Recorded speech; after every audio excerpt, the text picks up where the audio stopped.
Hi, my name is Inga, and I want to share the drama of my life with you. And it's not about this stupid mole, which probably immediately caught your eye, although it did play a role in my story. I live with my parents in the capital suburbs. Our family is very poor, so our home is a dilapidated barracks. People say that nomadic Indians used to live here, and then people like us, who have nowhere else to go, settled here. Although, to be honest, I don't even know why and when we got here. In our barracks, there's photos of my parents on the walls, and they are in respectable clothes in some restaurants and even on beaches with white sand. I often ask them why our life is now so very different from the one in the photos, but I don't get a normal answer. This is probably my parents' secret, and most likely it's very painful for them to remember this. And we also have some problems with documents, so I can't go to school, but my mother gladly teaches me using textbooks on her own. And in general, despite our poverty, I believe that I'm very lucky to have such a family. My parents never scold me, they try to give me all the best, and they just adore me. I know that for sure. In fact, my life is not limited to this barracks and the suburbs. I have wonderful relatives, but only on my mother's side. Often they take me to their place for a week or two, and I see a completely different life there. They live in nice apartments. The windows of my Aunt Martha's apartments look out onto a huge pond and forest, and I suspect that the real estate of such a house is very, very expensive. Strange, our relatives seem to not be poor, but for some reason they don't help our family. To be honest, I'm very wary of and partial towards them because of this. My parents are not immoral people and could easily work somewhere in the city if only someone would lend a helping hand to them. In general, my history there has always been more questions than answers, and I have somehow become accustomed to living with slight problems and mysteries. Anyway, no one explains anything to me. There were even more questions when I once again went to my Aunt Martha for a few days. That day, she went out with her boyfriend, and I drank a milkshake and flipped through the channels on her huge TV, which occupied half of the wall. Honestly, everywhere there was some kind of nonsense shown, and I already thought that I was about to lose my mind from sheer boredom. But suddenly, I found a channel where I saw a photo of a little girl who had exactly the same birthmark on her face as I do. You understand, we looked like twins. How many people have you met with a mole in the form of a kiss on their whole cheek? I turned it up and decided to listen to what the show was about. So the girl's name was Lillian, and she went missing 13 years ago. The host of the show said that her parents were still waiting for her and hoped that sooner or later she would return safe and sound. That was it, no more information, and then the photo disappeared, and instead they started talking about other missing people. I was literally struck dumb with astonishment. No, of course, I'm not Lillian, and I didn't disappear anywhere at all, but the fact that we coincided with incredibly rare distinctive features made an indelible impression on me. In addition, according to my calculations, that girl is now about the same age as me. Soon, Martha came back, and I decided to share with her the news that somewhere there was a girl with exactly the same mole as mine. She went missing 13 years ago, and her parents are looking for her. I expected any reaction from Martha except yelling or annoyance. She began to yell that there were no girls with moles, no one was missing. It all seemed to me that I had no right at all to watch TV without her permission. Martha? I've never known a person softer and kinder than her. She never forbade me anything and always said that her house was my home. Something was wrong here. Maybe she had a fight with her boyfriend? I decided not to continue the dialogue in that tone of voice and went into my room to give Martha some time to think about her behavior and for myself to think about what had happened. In all kinds of ways, I wasn't ready for screams and unfair accusations against me.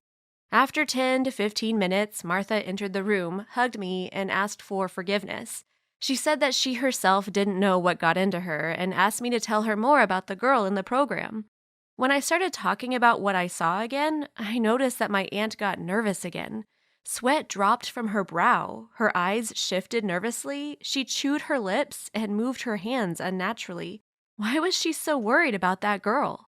Soon after our conversation, I decided to find out more about that story and about Lillian. Fortunately, Martha has no problems with the internet at home, which means that while I'm here, all the cards are in my hands.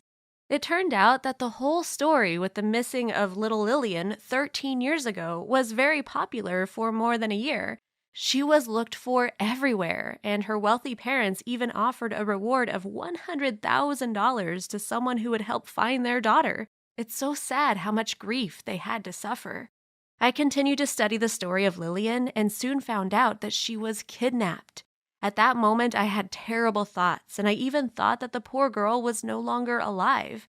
But then the pictures of her kidnappers caught my eye. They were my parents. I couldn't be mistaken. Those were definitely them, and apparently Lillian is me. I was seized with horror and panic. Why did they kidnap me? For what? What the hell? It turned out that all my conscious life I lived with criminals and even in complete poverty. Damn it, what am I doing here at all? I need to contact the police as soon as possible and say that I'm Lillian and she, or rather I, am alive. I didn't manage to do anything when Martha and her boyfriend entered the room. He stood at the door while she was browsing the history of the browser. Then she let slip a cold, she knows everything, and they dragged me into the car together. But I was sure that now they would take me somewhere to the forest and kill me. I wept aloud and asked them to let me go, but they didn't even look at me. I felt sorry for myself and my real parents. It turns out that I would never be able to meet them, and they would never know that all this time I was alive. Oh God, why? After about an hour of driving, the car finally stopped. My heart was beating faster and faster, and when the door opened, I jumped out and broke into a run. But I couldn't escape far because my dad, that is the man who kidnapped me and claimed to be my real parent for my whole life, caught me and held me tightly to himself. I hated him. Come on, kill me, come on, I shouted as if in agony, but no one was in a hurry to kill me, and soon my mother came out of the house in tears, or rather the one I used to count as my mother. But in reality, she was a criminal who, by the way, like her husband, was searched for by the police. Then those whom I used to call my parents said they needed to tell me something very important. I just didn't want to listen to them at all, but they promised that they would let me go if I gave them a chance. Does a person who half an hour ago said goodbye to life have a choice? Here's what they told me.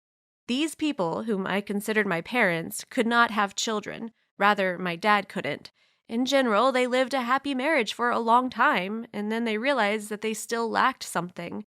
They began to try to adopt a baby from the orphanage, but unfortunately, every time they were refused.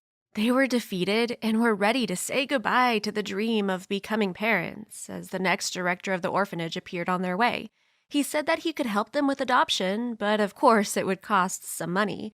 Then my parents sold everything they had. They gave this money to the director of the orphanage, who turned out to be a fraud. So my parents were left without a child and without money.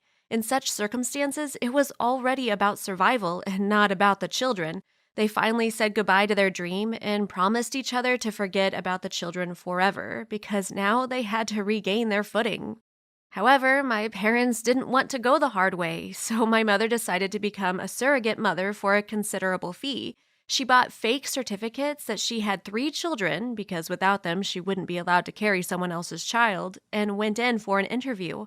A month later, I was conceived, and my biological parents took enormous care of her for 9 months in the hopes that after the birth they would take their baby back.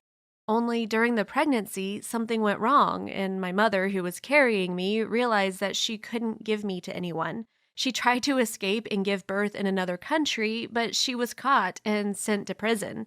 There I was born and given to my biological parents. My mother's grief knew no bounds, and she lived with the thought of bringing me back to her. So a year and a half later, she was released, and together with my father, kidnapped me from my biological parents.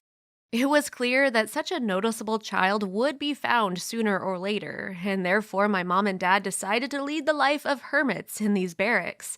They said they wanted to tell me everything on the day I came of age, but everything turned out differently.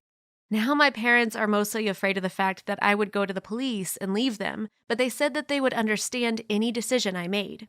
I've stayed with them, but the final decision about whether I wanted to continue staying with them has not yet been made. Now that you've heard my story from the beginning to the end, give me some advice on what to do. Should I contact the police and return to my biological parents whom I don't even remember, or stay with the ones who love me and care about me? I'll be waiting for your answers in the comments. Like and subscribe to our channel. Subscribe.